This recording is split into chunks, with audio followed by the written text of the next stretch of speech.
નમસ્કાર, સ્વાગત છે આપનું ડે સ્પેશિયલ કાર્યક્રમમાં. આપની સાથે હું છું શિવાની. ડે સ્પેશિયલમાં આજે વાત કરવી છે world breast cancer research day.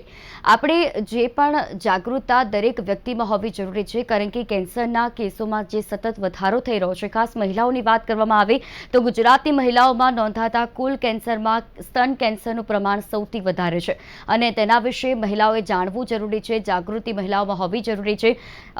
ગુજરાતમાં સ્તન કેન્સરની શું પરિસ્થિતિ છે તેના વિશે આજે વાત કરીશું અને શા કારણે તેના કેસોમાં વધારો નોંધાઈ રહ્યો છે. સાથે અમદાવાદના રજિસ્ટ્રી ડેટા મુજબ દર 12માંથી એક મહિલાને કેન્સરનું જોખમ રહેલું છે અને એટલે જ સાવચેતી ખૂબ જ જરૂરી બનતી હોય છે. જે સાથે ઘણી એવી ગેરમાન્યતાઓ પણ લોકોના મનમાં એક હોય છે, તેને પણ દૂર કરવી આજે ખૂબ જરૂરી છે. અને આજે જ્યારે આ વિષય આપણે પસંદ કર્યો છે, આજનો આ દિવસ છે, ત્યારે રહેલી ગેરમાન્યતાઓ પણ દૂર કરીશું. સાથે કેવી રીતે લોકોમાં જાગૃતતા ફેલાય અને કેવી રીતે લોકો પોતામાં જલ્દીમાં જલ્દી જો કોઈ એવા લક્ષણો દેખાય છે કેન્સરના, તો તાત્કાલિક જ ડોક્ટરનો સંપર્ક કરે તેના વિશે પણ આપણે વાત કરીશું. લક્ષણો શું હોઈ શકે, સાથે સ્તન કેન્સરથી ડરવાની નહીં પરંતુ સાવચેતી રાખવાની જરૂર હોય છે, જે લોકોએ ખૂબ સમજવાની જરૂર છે. આના વિશે વાત કરવા માટે આપણી સાથે જોડાઈ ચૂક્યા છે ડોક્ટર નુપુર પટેલ, કે જેઓ ઇન્ટરવેન્શનલ બ્રેસ્ટ રેડિયોલોજિસ્ટ છે. ડોક્ટર નુપુર, સ્વાગત છે આપનું.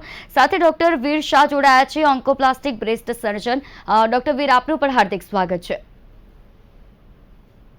ડોક્ટર નુપુર, સૌ પ્રથમ તો આજે world breast cancer research day છે. આજના નિમિત્તે તમે શું કહેવા માંગશો? એક જાગૃતતા લોકોમાં હોવી ખૂબ જરૂરી છે. ઘણી એવી ગેરમાન્યતાઓ પણ તેની સાથે જોડાયેલી છે, જેને આપણે દૂર પણ આજના સમયમાં કરવી પડે એવી જરૂરિયાત સમય આવી ચૂક્યો છે, કારણ કે લોકો ઘણી એવી માન્યતાઓ સમજીને પણ બેઠી રહેતા હોય છે. લોકો જ્યારે જાગૃત થશે તો કેન્સરના કેસો ઝડપથી પકડાશે અને તેનું નિદાન પણ ઝડપથી થશે. આજનો આ વિષય જે છે એના વિશે આપ શું કહેશો? આજે બ્રેસ્ટ કેન્સર રિસર્ચ ડે છે, તો બધાને આપણને ખબર જ છે કે બ્રેસ્ટ કેન્સરનું પ્રમાણ મહિલાઓમાં ખૂબ જ વધ્યું છે અને બ્રેસ્ટ કેન્સરને અટકાવવા માટેનો તો આપણી જોડે એક જ ઉપાય છે કે આપણે એવરી યર દરેક મહિલાએ 40 વર્ષથી ઉપરની દરેક મહિલાએ સ્ક્રીનિંગ મેમોગ્રાફી કરાવવી જોઈએ. હવે સ્ક્રીનિંગ મેમોગ્રાફી એ શું છે? તો સ્ક્રીનિંગ મેમોગ્રાફી એ સિમ્પલ જે સ્તન છે, બ્રેસ્ટ છે, એનો સિમ્પલ એક્સરે છે, જે આપણે દર વર્ષમાં એકવાર કરાવવો જોઈએ, કે જેની અંદર એ એક્સરે અથવા એ મેમોગ્રાફીનો ટેસ્ટ કરાવવાથી બ્રેસ્ટ કેન્સરના નાનામાં નાનો જ્યારે બ્રેસ્ટ કેન્સરની સાઇઝ બહુ જ નાની હોય અથવા તો સ્ટેજ 0 કેન્સર હોય, સ્ટેજ 1 કેન્સર હોય, તો એ અવસ્થામાં આપણે બ્રેસ્ટ કેન્સરને પકડી શકીએ છીએ, કે જેના કારણે જો સ્ટેજ 0 કે સ્ટેજ 1 ની અંદર જો આપણે કેન્સરને ડિટેક્ટ કરીએ તો એનું રિઝલ્ટ નિયર 100% છે, કે જેને આપણે બચાવી શકીએ છીએ મહિલાને. અને કઈ ઉંમરે બ્રેસ્ટ સ્ક્રીનિંગ કરાવવું યોગ્ય ગણાતું હોય છે? WHO વર્લ્ડ હેલ્થ ઓર્ગેનાઇઝેશન અને અમેરિકન બ્રેસ્ટ કેન્સર સોસાયટી એ રેકમેન્ડેડ એવું કર્યું છે કે 40 વર્ષ પછીની દરેક મહિલાએ સ્ક્રીનિંગ મેમોગ્રાફી કરાવવી જોઈએ. અને 40 થી નીચેની મહિલાઓ છે તો એમણે બ્રેસ્ટ સેલ્ફ એક્ઝામિનેશન 20 વર્ષની ઉંમરથી શરૂ કરી દેવું જોઈએ. જી બિલકુલ. Doctor Veer, world breast cancer research day પર આપણે વાત કરી રહ્યા છીએ. ગુજરાતમાં અત્યારે સ્તન કેન્સરની વાત કરીએ તો તેની અત્યારની પરિસ્થિતિ શું કહી શકાય, કેટલી ગંભીર ગણી શકાય?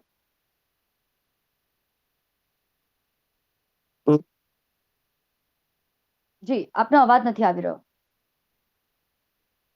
જ્યારે આપણે કેન્સરની વાત કરીએ છીએ ત્યારે ગંભીરતા એ રીતની છે કે બીજા રોગ જેમ કે હૃદયની બીમારી હોય કે કોરોનાની જેવી ગંભીર જે બીમારીથી એવી ગંભીરતા આપણને તરત દેખાતી નથી, કારણ કે તરત ને તરત આવી જાય ને બહુ બધા કેસ આવી જાય ને પેશન્ટ અચાનકથી બહુ એવું કંઈક થઈ જાય એવું નથી હોતું. એક સ્લો ડિસીઝ છે, એટલે આપણે એની ગંભીરતા એટલી પબ્લિક આઈમાં દેખાતી નથી. પણ જો કેસીસની આપણે વાત કરીએ તો દિવસે દિવસે જે નંબર ઓફ કેસીસ છે એ વધી રહ્યા છે.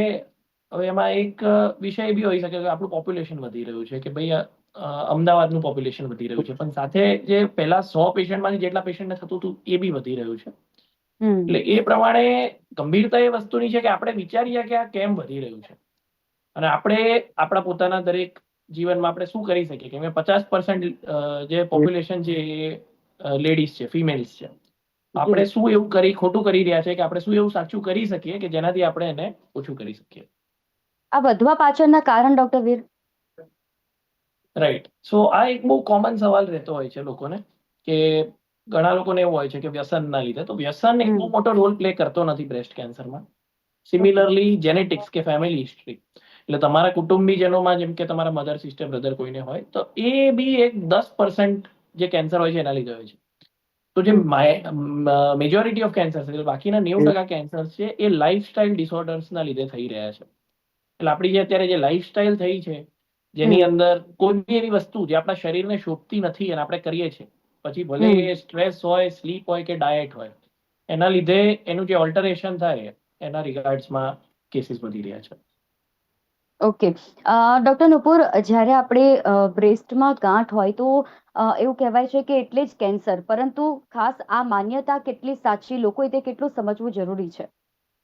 જો દરેક બ્રેસ્ટની ગાંઠ એ કેન્સર હોય એ બિલકુલ જરૂરી નથી. બ્રેસ્ટની અંદર ઘણી અલગ અલગ પ્રકારની ગાંઠ હોય છે. એક સિમ્પલ સિસ્ટ લાઈક પાણીની ગાંઠ હોય છે, ઘણી ફાઇબ્રોએડેનોમાની જે સાદી અથવા સાધારણ ટાઈપની ગાંઠ આપણે કહેતા હોઈએ છીએ એ ગાંઠ પણ હોય છે. ઘણી વખત ઇન્ફેક્શન કે ઇન્ફ્લામેશન કે જેને સોજો કહેતા હોઈએ છીએ એની પણ ગાંઠ હોય છે. અને છેલ્લે જે છે એ ગાંઠ છે કેન્સરની ગાંઠ. સો ડિફરન્ટ ટાઈપ્સની ગાંઠ બ્રેસ્ટની અંદર હોય છે. પણ જે અમુક ટેસ્ટ છે કે મેમોગ્રાફી ટેસ્ટ છે કે સોનોગ્રાફી ઓફ બ્રેસ્ટ છે કે જેનાથી આ ગાંઠ કઈ છે, કયા પ્રકારની છે, એ બધું એ બધાને આપણે ડિફરન્શિએટ કરી શકીએ છીએ. એક્ઝામિનેશન કેવી રીતે કરવામાં આવે છે આમાં? એક્ઝામિનેશનમાં બે પ્રકારના એક્ઝામિનેશન હોય છે. એક સેલ્ફ બ્રેસ્ટ એક્ઝામિનેશન કે જેમાં દરેક મહિલાએ પોતાને જ મિરરની સામે ઉભા રહી અને બ્રેસ્ટનું સ્વ પરીક્ષણ કરવાનું હોય છે કે જેના પર્ટિક્યુલરલી સ્ટેપ્સ હોય છે કે જે દરેક આપણે અત્યારે તો ગૂગલમાં કે ચેટ જીપીટીને પૂછીને પણ એ ફોલો કરી શકીએ છીએ. પણ જનરલી અપ એન્ડ ડાઉન મોશનમાં, સાઇડ બાય સાઇડ મોશનમાં અને સર્ક્યુલર મોશનમાં હથેળી વડે જ ફીલ કરવાનું હોય છે. અને પર્ટિક્યુલર સમય કે પીરિયડ્સ પછીની કોઈ એક ચોક્કસ ડેટ લઈ અથવા તો જેને પીરિયડ્સ નથી આવતા, જે મેનોપોઝલ ફિમેલ છે, એની અંદર મંથની કોઈ પર્ટિક્યુલર ડેટ આપણે સિલેક્ટ કરવાની હોય છે અને એવરી મંથ મિરરની સામે આપણે એક એક્ઝામિનેશન કરવાનું હોય છે. અને બીજું એક્ઝામિનેશન છે કે by special radiologist or the special breast specialist જોડે પણ એક એક્ઝામિનેશન હોય છે કે જે વર્ષમાં એકવાર કરી શકાય આપણે. અને સેલ્ફ એક્ઝામિનેશન આપણે દરેક મહિને કરવાનું હોય છે. જી. ડૉક્ટર વીર, બ્રેસ્ટ કેન્સર સામેની લડાઈમાં સર્જરી કેટલી મહત્વની હોય છે? સો ઓન્કોલોજીની આપણે જ્યારે વાત કરીએ તો આપણે 3 ટ્રીટમેન્ટ છે, 3 ટ્રીટમેન્ટ બ્રેસ્ટ કેન્સરમાં વપરાય છે. એ છે સર્જરી, કિમોથેરાપી અને રેડિયેશન થેરાપી. પણ મેજોરિટી ઓફ કેસીસને સર્જરીની જરૂર પડતી હોય છે અગર આપણે બ્રેસ્ટ કેન્સર ક્યોરેબલ સ્ટેજમાં હોય તો. સો કોઈ બી એવું કેન્સર જે સ્ટેજ 1, સ્ટેજ 2 કે સ્ટેજ 3માં હોય છે એમાં સર્જરીની જરૂર પડે છે. સ્ટેજ 4માં નથી પડતી. ક્યારે જરૂર પડે, કિમોની પહેલા કે કિમોની પછી, એ સ્ટેજ પર ડિપેન્ડ કરે છે. પણ દરેક પેશન્ટને સર્જરીની જરૂર ક્યોરેબલ સ્ટેજમાં બ્રેસ્ટ કેન્સરમાં પડે છે.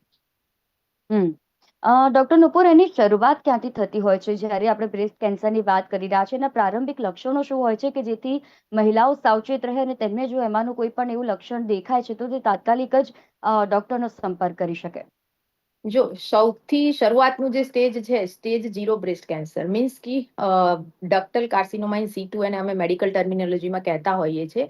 તો જ્યારે એ સ્ટેજમાં બ્રેસ્ટ કેન્સર હોય છે, મીન્સ જે કેન્સર ના પ્રોપર સેલ બને છે એનો પણ પહેલાનો તબક્કો. તો એ સ્ટેજની અંદર સામાન્ય રીતે કોઈ જ લક્ષણો જોવા મળતા નથી. એટલા માટે જ કહીએ છીએ કે દર વર્ષે મેમોગ્રાફી કરાવીએ અને કેન્સરને વધુમાં વધુ બ્રેસ્ટ કેન્સરને આપણે સ્ટેજ 0માં પકડીએ. પછી સ્ટેજ 1 ઓનવર્ડ્સ, જે સ્ટેજ 1, 2, 3 પ્રકારના કેન્સર છે, એક ગાંઠ સ્વરૂપે ફીલ થતા હોય છે કે પેશન્ટને કોઈક વાર હાર્ડ લમ્પ ફીલ થતો હોય. ઘણા પેશન્ટને એવું છે કે નિપલની અંદર ચેન્જીસ થતા હોય કે નિપલ અંદરની તરફ ખેંચાઈ ગઈ હોય અથવા નિપલ થોડીક ઇન્વર્ટ થઈ ગઈ હોય કે વળી ગઈ હોય. કે ઘણા પેશન્ટને એવું પણ હોય છે કે નિપલમાંથી ડિસ્ચાર્જ થતો હોય છે, પર્ટિક્યુલરલી બ્લડી ડિસ્ચાર્જ થતો હોય છે. પછી ઘણી વખત એવું પણ હોય છે કે બ્રેસ્ટની સ્કિન જે છે એ પણ ઘણી વખત અંદરની તરફ ખેંચાતી હોય છે અથવા તો બ્રેસ્ટની સ્કિનની અંદર આમ ડોટ ટાઈપની ઓરેન્જની જે પીલ હોય એ ટાઈપની બ્રેસ્ટની આખી સ્કિન થઈ જતી હોય છે. અને ક્યારેક બ્રેસ્ટ કેન્સર એ જ્યારે પ્રેઝન્ટ થાય છે ત્યારે એ સ્પ્રેડ થઈ ગયું હોય છે એક્ઝિલામાં. તો ઘણી વખત બ્રેસ્ટની અંદર ફીલ ના થઈ અને એક્ઝિલા એટલે કે જે આર્મપીટ છે ત્યાં આગળ પણ ગાંઠ સ્વરૂપે એ ફીલ થતું હોય છે. ડૉક્ટર વીર, ઓન્કોપ્લાસ્ટિક સર્જરી શું હોય છે અને કોને કરવામાં આવતી હોય છે? એટલે ઓન્કોપ્લાસ્ટિક એટલે બેઝિકલી સિમ્પલ આપણે વર્ડ સમજીએ તો ઓન્કો એટલે કેન્સર નીકાળવું અને પ્લાસ્ટિક એટલે કેન્સર નીકાળ્યા પછી બી બ્રેસ્ટનું જે કોસ્મેટિક અપિયરન્સ હોય, જેવું પહેલા દેખાતું હતું એવું ને એવું જ એનું અપિયરન્સ રાખવું. એટલે જાણે સર્જરી થઈ જ નથી. એ ટાઈપનો ઓકે. અપિયરન્સ, એટલે પેશન્ટને, સ્ત્રીને પોતાને કોન્ફિડન્સ રહે અને એ વસ્તુથી એને એવું ના લાગે કે આખી લાઈફ કે હું કંઈક કેન્સર કે એવી કોઈ મોટી બીમારીથી લડેલી છું. અને જનરલી કેવું હોય કે જે અર્લી સ્ટેજ હોય અને ઘણા લેટ સ્ટેજ બી હોય, મેજોરિટી 70 to 80% પેશન્ટ્સ જેમનું બહુ એડવાન્સ કેન્સર ના હોય એમને ઓફર આપણે કરી શકીએ છીએ. જેમનું બહુ જ એડવાન્સ કેન્સર હોય, યા તો એવા કોઈ મલ્ટિપલ કેન્સર હોય એક જ બ્રેસ્ટમાં, એવા પેશન્ટ્સની અંદર આપણે આખું બ્રેસ્ટ નીકાળવાની જરૂર પડતી હોય છે. હમ. અને જ્યારે પણ આપણે આ સારવાર કરીએ છીએ ત્યારે કેન્સરની જે આ સારવાર કરે છે એમાં સૌથી મોટો પડકાર ક્યાં આવતો હોય છે? કેન્સરની સારવારમાં સૌથી મોટો પડકાર હોય છે કેન્સરની બાયોલોજી. એટલે દરેક કેન્સર, ઇવન બ્રેસ્ટ કેન્સરની અંદર બી દરેક કેન્સર અને દરેક માણસનું જે કેન્સર છે એ અલગ હોય છે. હમ. એની અંદર એની બાયોલોજી જો હાઈ ગ્રેડ હોય કે વધારે એગ્રેસિવ હોય તો આપણે ગમે તેટલી સારી ટ્રીટમેન્ટ કરીએ, પાછું આવવાનું જોખમ વધારે હોય છે.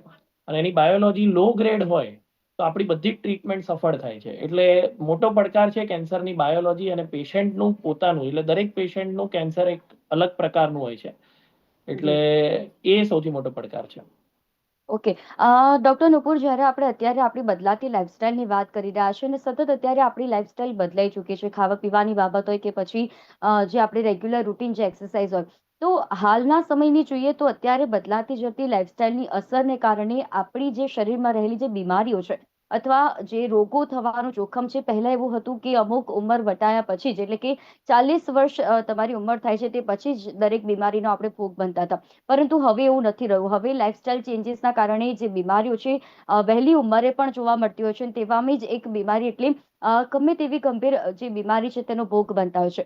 બ્રેસ્ટ કેન્સરની વાત કરીએ તો અત્યારની જે યંગ વુમેન છે તેમાં પણ આ કેસીસ વધી રહ્યા છે. એ વધવા પાછળનું કારણ અને ત્યારે તેમણે શું સાવચેતી રાખવી જોઈએ? યંગ વુમેનની અંદર જે બ્રેસ્ટ કેન્સરનું પ્રમાણ વધ્યું છે એમાં હું એવું કહીશ કે જનરલી જે યંગની અંદર બ્રેસ્ટ કેન્સર છે એ બધા હેરિડેટરી બ્રેસ્ટ કેન્સર્સ વધારે જોવા મળે છે. અને જે હેરિડેટરી બ્રેસ્ટ કેન્સર છે અથવા તો યંગર પોપ્યુલેશનમાં જે બ્રેસ્ટ કેન્સર થાય છે એ વધારે એગ્રેસિવ નેચરના હોય છે. સો હેરિડેટરી બ્રેસ્ટ કેન્સર હોય કે જેને ખબર જ હોય કે મારા ફર્સ્ટ ડિગ્રી રિલેટિવ, લાઈક મારા મમ્મીને બ્રેસ્ટ કેન્સર છે કે મારી માસીને છે કે મારી સિસ્ટરને છે, તો એવા લોકોને વારસાગત બ્રેસ્ટ કેન્સરનું પ્રમાણ રૂટીન મહિલાઓ કરતા થોડુંક વધારે હોય છે. એવું જરૂરી નથી કે દરેકને એની મધરને કે સિસ્ટરને કે માસીને બ્રેસ્ટ કેન્સર હોય તો એને થશે ડોટરને બ્રેસ્ટ કેન્સર, પણ એનું પ્રમાણ as compare to other female કરતા થોડુંક વધારે હોય છે. તો એવી પર્ટિક્યુલર ફિમેલે ખાસ breast self examination from 20 year and 35 year onwards breast mammography અને જરૂર લાગે તો MRI breast as a screening tool પણ કરાવી શકાય.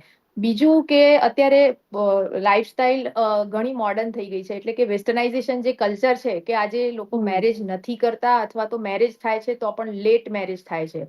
બીજું અત્યારે જે કલ્ચર છે એમાં એવું પણ છે કે કિડ્સ લાવે તો પણ લેટ કિડ્સ પ્લાનિંગ, અથવા તો ઘણા એવા પણ છે કે જે કિડ્સ પણ લાવતા નથી. તો એ ટાઈપનું જે કલ્ચર છે અત્યારે, જે મોડર્ન કલ્ચર, કે એની અંદર એવી મહિલાઓમાં બ્રેસ્ટ કેન્સરનું પ્રમાણ બીજી મહિલાઓ કરતા થોડુંક વધારે હોય છે. બીજું, બ્રેસ્ટ ફીડિંગ પણ ઘણા મહિલાઓ અત્યારે વર્કિંગ જે વુમન છે એ લોકો ઘણી બધી વર્કિંગ લેડી આજે બ્રેસ્ટ ફીડિંગ પણ બાળકને સ્તનપાન જે કરાવવું જોઈએ, જે WHO ગાઈડલાઈન પ્રમાણે પર્ટિક્યુલરલી 1.5 થી 2 વર્ષ સુધી બ્રેસ્ટ ફીડિંગ કરાવવું એ બહુ જ જરૂરી હોય છે. પણ જે બ્રેસ્ટ ફીડિંગ નથી કરાવતી મહિલાઓ, તો એવી મહિલાઓમાં પણ બ્રેસ્ટ કેન્સરનું રિસ્ક થોડુંક બીજી મહિલાઓ કરતા વધારે હોય છે. તો આ બધા રિસ્ક ફેક્ટર છે કે ભાઈ લેટ મેરેજ, લેટ ચાઇલ્ડ ઓર નો મેરેજ ઓર નો બ્રેસ્ટ ફીડિંગ. તો આ બધા જ રિસ્ક ફેક્ટર છે કે જે અત્યારેના જે વેસ્ટર્નાઇઝ કલ્ચરના કારણે ઘણું જ વધ્યું છે પહેલા કરતા. જી. ડૉક્ટર વીર, વહેલું નિદાન થાય તો જે એની સારવાર છે કેટલી વધારે સરળ બનતી હોય છે? એક એક્ઝામ્પલથી હું સમજાવીશ કે હવે જાણે વહેલું નિદાન એટલે ગાંઠ જે હોય, અગર આપણને 5 સેન્ટીમીટરની ખબર પડી કે 3 સેન્ટીમીટરની ખબર પડી, એ ચાલુ થાય છે તો 0.1 સેન્ટીમીટરથી જ કે 1 mm થી જ, અને ધીરે ધીરે વધીને 2 સેન્ટીમીટર, 3, 4, 5 સેન્ટીમીટર થાય છે. એટલે જેટલી નાની હોય અને જેટલું વહેલું આપણને ખબર પડે એટલી સર્જરી બી નાની આવે, એટલો ભાગ બી આપણે ઓછો નીકાળવો પડે. અને બહુ અર્લી હોય તો પછી એવા કેસીસની અંદર આપણે કિમોથેરાપી જેવી ભારે થેરાપી બી આપવાની જરૂર નથી પડતી. એટલે જેટલું વહેલું ખબર પડે છે એટલું ટ્રીટમેન્ટ બી ઓછી થાય છે અને ટ્રીટમેન્ટ બી સારા પ્રકારની થાય છે અને પેશન્ટને સાઈડ ઇફેક્ટ બી ઓછી થાય છે. અને આ સર્જરી બાદ મહિલાઓમાં એક માન્યતા એ પણ જોવા મળતી હોય છે કે શું તે ફરીથી સામાન્ય જીવન જીવી શકશે કે કેમ? તો તેના વિશે આપ શું કહેશો કે જે પણ મહિલા સર્જરી કરાવે છે બ્રેસ્ટ કેન્સરની, તો ત્યાર પછી શું તે સામાન્ય જીવન જીવી શકે છે અને કેવી રીતે જીવી શકે છે? કારણ કે ઘણી વખત એમને એવું થતું હોય છે કે આ કરાવ્યા પછી તેમને ઘણી એવી મુશ્કેલીનો સામનો કરવો પડશે, તેમનું જીવન જે છે તે બદલાઈ જશે. એટલે ઘણી બધી તેમને ગેરમાન્યતાઓ જોડાતી હોય છે અને એટલા માટે તે કદાચ અમુક એવા કેસીસ હોય છે કે સારવાર પણ નથી કરાતી એવી રીતે ત્યારે. એટલે આજનો જે જમાનો છે અને આજે જે આપણે સારવાર કરીએ છીએ, જે પર્સનલાઇઝ્ડ કેન્સર કેરનો અત્યારે આપણે જમાનો છે, એની અંદર કોઈ બી મહિલાને ઓપરેશન કે કોઈ બી ટ્રીટમેન્ટ પછી નોર્મલ જીવનમાં એક શું કહેવાય ગેપ વચ્ચે પડતો હોય છે જ્યારે ટ્રીટમેન્ટ ચાલુ હોય ત્યારે, કેમ કે એની કન્ટિન્યુઅસ સાયકોલોજીકલ, ફિઝિકલી, મેન્ટલી એ ટ્રીટમેન્ટ થ્રુ પાસ થતા હોય છે. પણ જેવી ટ્રીટમેન્ટ પતે છે એટલે એના પછી every day keeps on becoming better.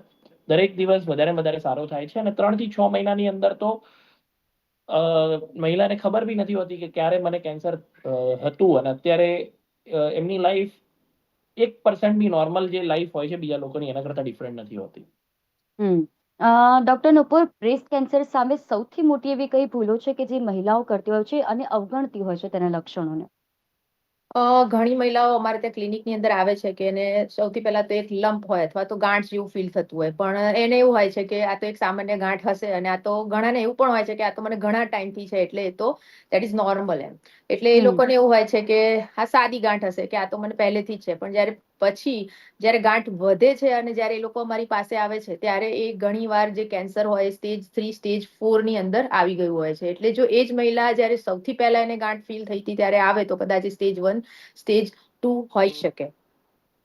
પછી ઘણીવાર મહિલાઓને નિપલમાંથી ડિસ્ચાર્જ થતું હોય છે, લાઈક વ્હાઇટ ડિસ્ચાર્જ ઓર ગ્રીન ડિસ્ચાર્જ ઓર વોટરી ઓર સમટાઈમ બ્લડી ડિસ્ચાર્જ. તો એવા ટાઈમે પણ ઘણી મહિલાઓ ઇગ્નોર કરતી હોય છે કે એને નોટિસમાં નથી આવતો ડિસ્ચાર્જ, અથવા તો આવે તો પણ બીજું એક સોશિયલ સ્ટિગ્મા પણ છે આપણા ત્યાં કે ભાઈ મને કંઈક આવશે તો, મને બ્રેસ્ટ કેન્સર આવશે તો હું હોસ્પિટલ જઈશ અને કદાચ આવ્યું તો એ સ્ટિગ્મા અને એ ડરના કારણે પણ ઘણી મહિલાઓ અમારા ત્યાં આવતા બી અટકે છે અથવા વિચારે છે, અથવા આવે છે તો જ્યારે એનું બહુ જ વધી જાય છે ત્યારે આવે છે. તો ઓલવેઝ એ ટાઈમે કેન્સર એનું સ્ટેજ વધારે થઈ જતું હોય છે.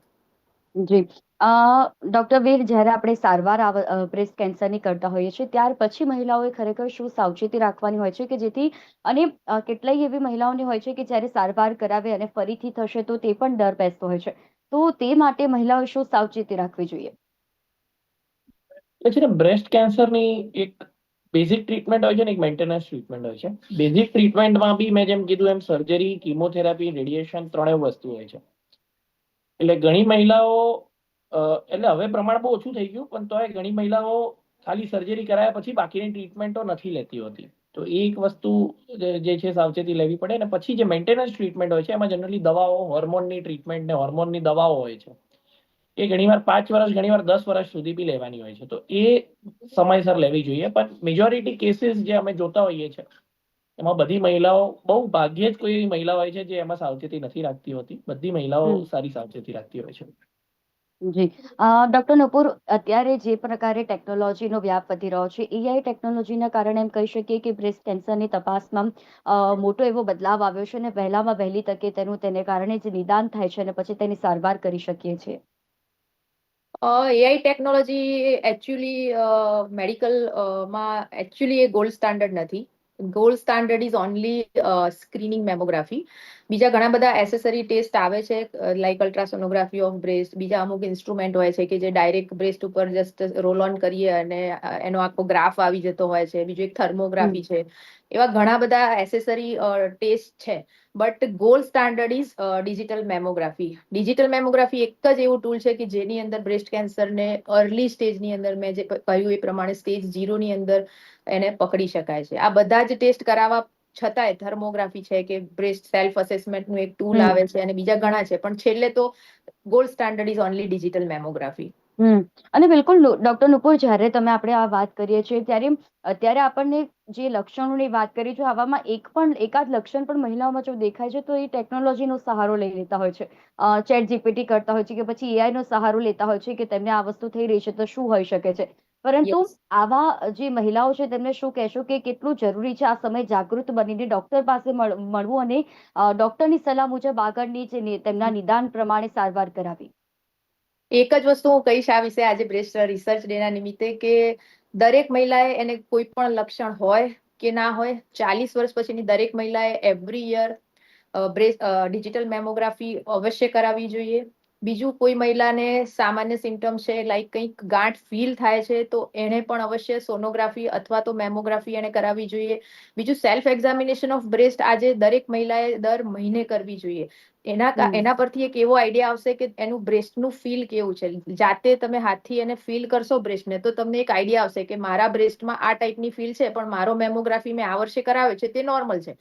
પણ નેક્સ્ટ મંથ કે નેક્સ્ટ ફ્યુ મંથ પછી જો કંઈક એબનોર્મલ ફીલ હશે તો એ તરત એને આઈડિયા આવશે કે નહીં આ ટાઈપનું ફીલ મને ફર્સ્ટ ટાઈમ થયું છે તો એ ફરી ડોક્ટરનો કોન્ટેક્ટ કરશે કે ભાઈ ભલે મેં મેમોગ્રાફી કરાવી નોર્મલ છે પણ 3 મંથ પછી આ ટાઈપનું મને એક એબનોર્મલ લમ્પ જેવું ફીલ થાય છે તો એના પછી અમે સોનોગ્રાફી જનરલી કરતા હોઈએ છીએ. તો એ વખતે એને ફરીથી ડોક્ટરનો સંપર્ક કરવો જોઈએ. બિલકુલ. એટલે ટોટલી વાત એ જ અહીંયા આવે છે કે જો મહિલા જાગૃત હશે અને તેમને કોઈ પણ આવા લક્ષણો દેખાય છે બ્રેસ્ટ કેન્સરના તો તાત્કાલિક જ તેમને ડૉક્ટરનો સંપર્ક કરવો ખૂબ જરૂરી છે.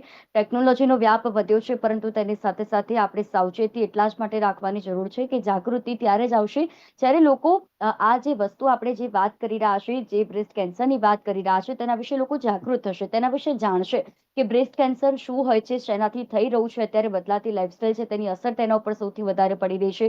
અર્લી સ્ટેજમાં અત્યારે બ્રેસ્ટ કેન્સરના કેસો વધી રહ્યા છે તો તેના કારણ શું છે એ જાણવા ખૂબ જરૂરી છે. ડોક્ટર નુપુર, ડોક્ટર વીર, આપ બંને અમારી સાથે આ વિશેષ ચર્ચામાં જોડાયા તે બદલ આપ બંનેનો ખૂબ ખૂબ આભાર. Thank you.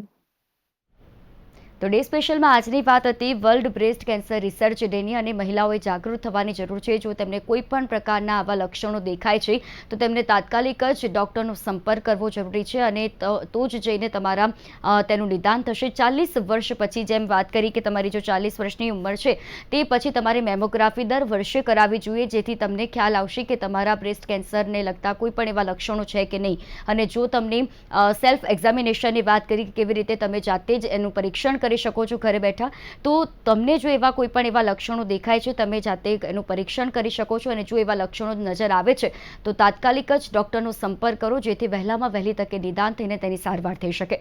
ડે સ્પેશિયલના કાર્યક્રમમાં હાલ બસ આટલું જ. ફરી મળીશું અમે નવા વિષયની સાથે. ત્યાં સુધી આપ મને રજા આપશો. નમસ્કાર.